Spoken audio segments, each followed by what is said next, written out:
How to be mentally stable. Let's go on and talk about it.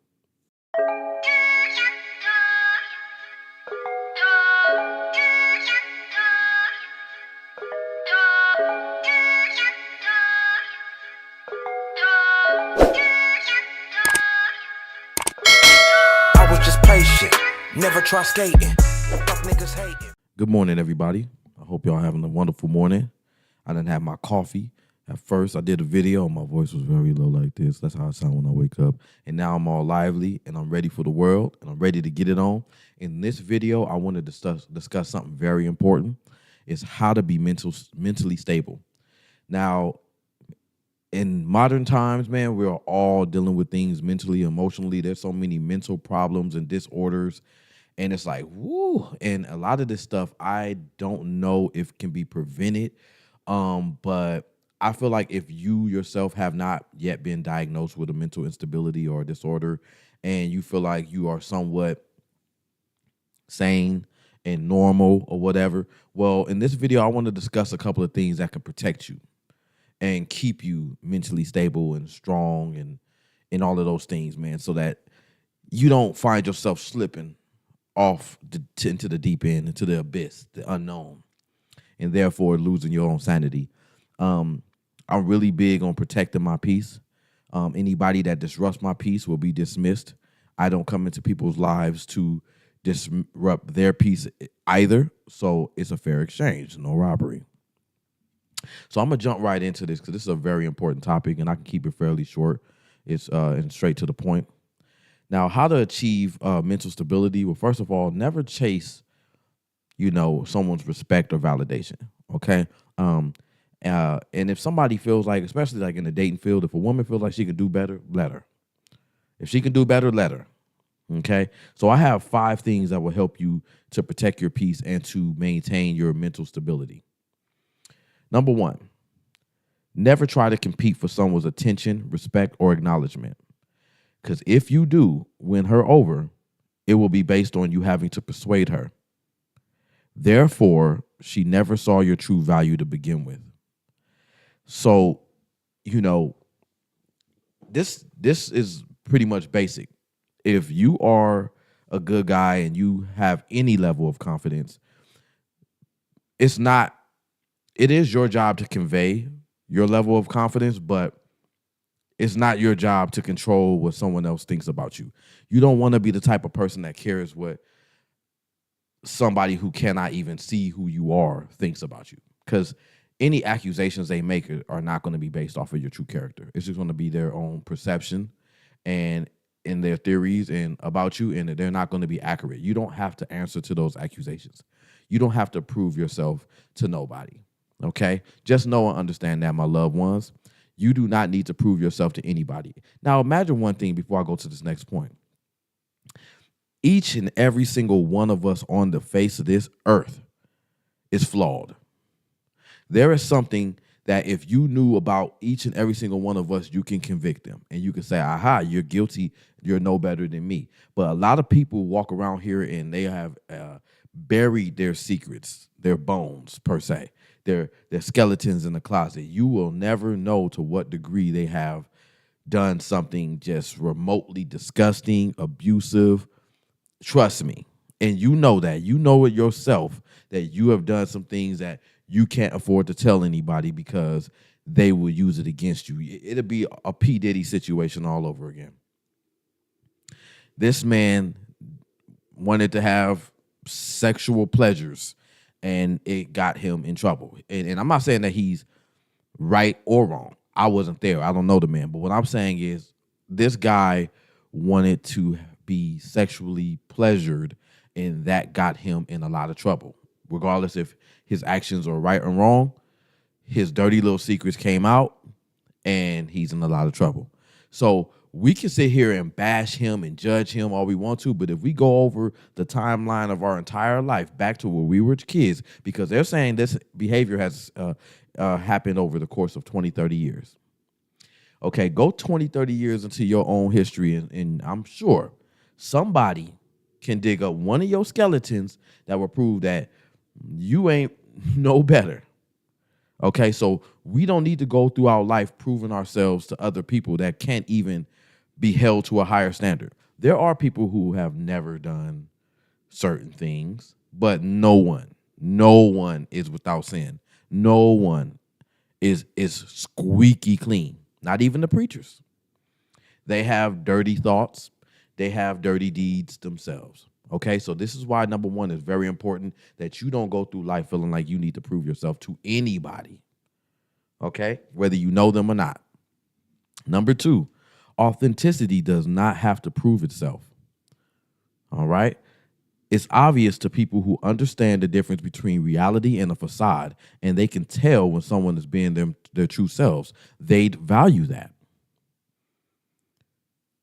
Now, so to people who can tell the difference between somebody who's pretending and being themselves, they would value the person who's being themselves. Under the circumstances that somebody does not value you when you and they know you're being your true self, that's an incompatibility. There's nothing you need to change about who you are. I think life has a way of showing us who we should be involved with and not. And that brings me to my very next point. People's preferences change as they grow. Number three, people's preferences change as they grow. You trying to fit someone's personal preferences can potentially be disastrous. Excuse me. When they decide one day they want something totally different, now you have to revert back to who you were in the beginning.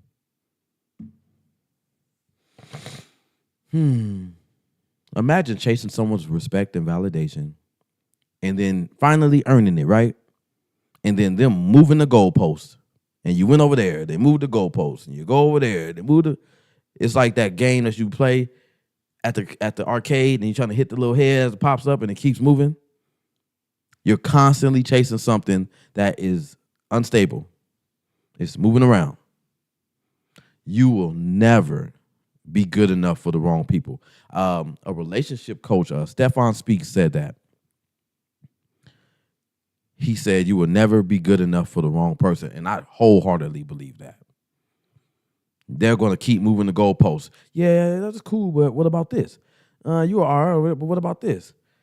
That one was nice, but try this. And then you're like, don't do it. For your own sanity, for your own mental stability, do not chase someone else's respect, admiration, validation, attention, love. Don't do it.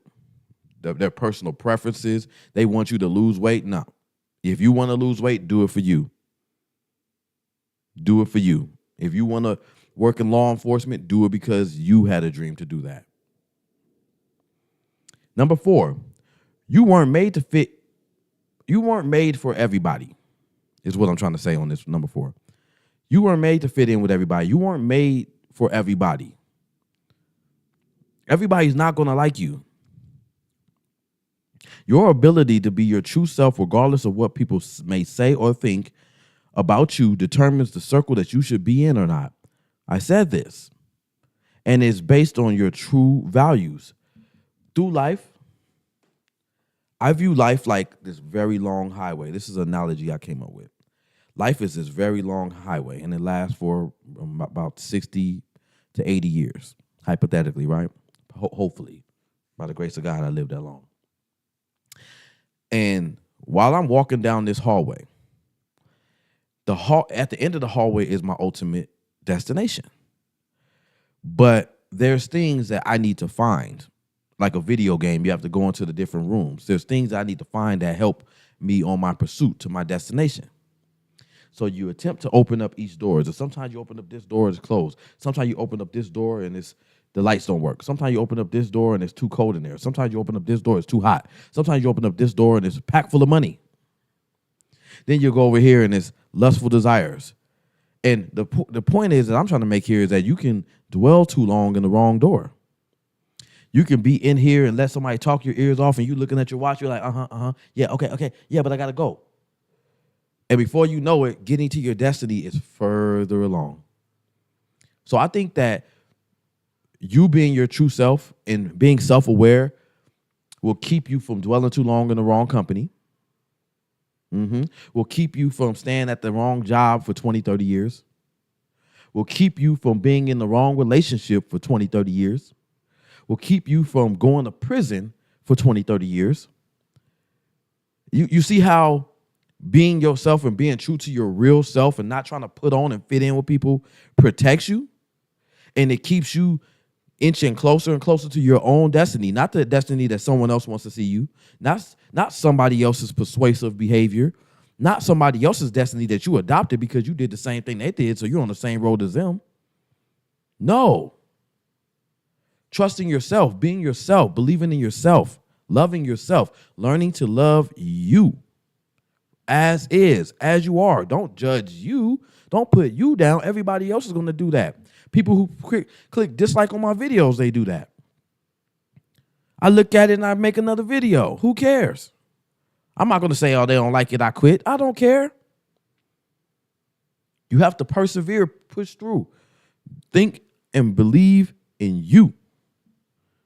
Okay, lastly, by doing all of the above, you remain free from persecution, condemnation, low self-esteem, emotional instability. Learning yourself and learning to love yourself as you are requires awareness, self-awareness, and requires reflection time. Both of these things assist you in your ability to make improvements to self for self, which leads to a much more fulfilling life and mental stability. The people that you admire and you see them and they're like unscaled and unscathed and they just, like they have more like a Charlemagne the God kind of mentality where regardless if you like him or not, he's going to be himself. He knows who he is. He lives within his truth. He knows that everybody is not for him. Well, you'd have to admire the levels that he's inevitably going to reach in life because he is hyper-focused and tunnel vision to his destination and his purpose. And that is something that you want to learn from people. Even you can learn from somebody that you don't like. You can learn from somebody that you don't relate to, that you don't believe in. And I don't believe in letting somebody else know that I don't believe in them. I don't want to be that butthole that later on watches you become successful when I was doubting you in the beginning. So I'll just keep my feelings to myself and focus on myself. There's another saying, mind your own and you live long. Don't worry about somebody else's business or what they're doing, and they should be doing the same thing for you. They shouldn't be worried about who you are, what you need to change, what they don't like. Who cares what you don't like? Some people don't like onions. I love them. My kids don't like eating cheese. I love it. I don't force them to eat it, but they're not going to make me not eat it. If you learned anything from this video or you like this video at all, please give me a like, comment, subscribe.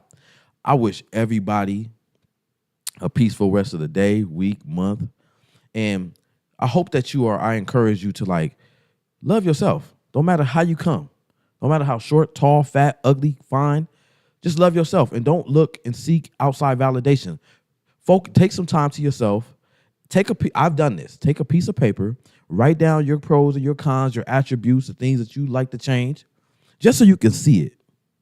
You don't need somebody else to tell you. You might be in therapy. Good thing. Stay in therapy. Let somebody help you sift through the things that benefit you and don't. But if you're going to make changes in your life, make them for yourself. Do not conform to societal norms or someone's personal preferences and what they desire from you, therefore abandoning your own true self, because now you are vulnerable to mental instability. If you like this video, please give me a like, comment, subscribe. If this is your first time to my channel, my name is Jerome, and this has been another episode of The Superb Word. And on The Superb Word, I like to give modern dating advice to good men, intentional men who are actually at that phase in their life where they want better and they're doing better. Therefore, I don't have to, put on a facade and give you guys, trendy dating tactics and stuff like that. I give validation to other men like myself in a heterosexual manner so that they feel and understand that they are not alone. And thus, I'm able to help people and help myself at the same time because I'm learning too. And everything I'm talking about in my videos, I practice. I appreciate your time. Please subscribe. And until next time, two fingers.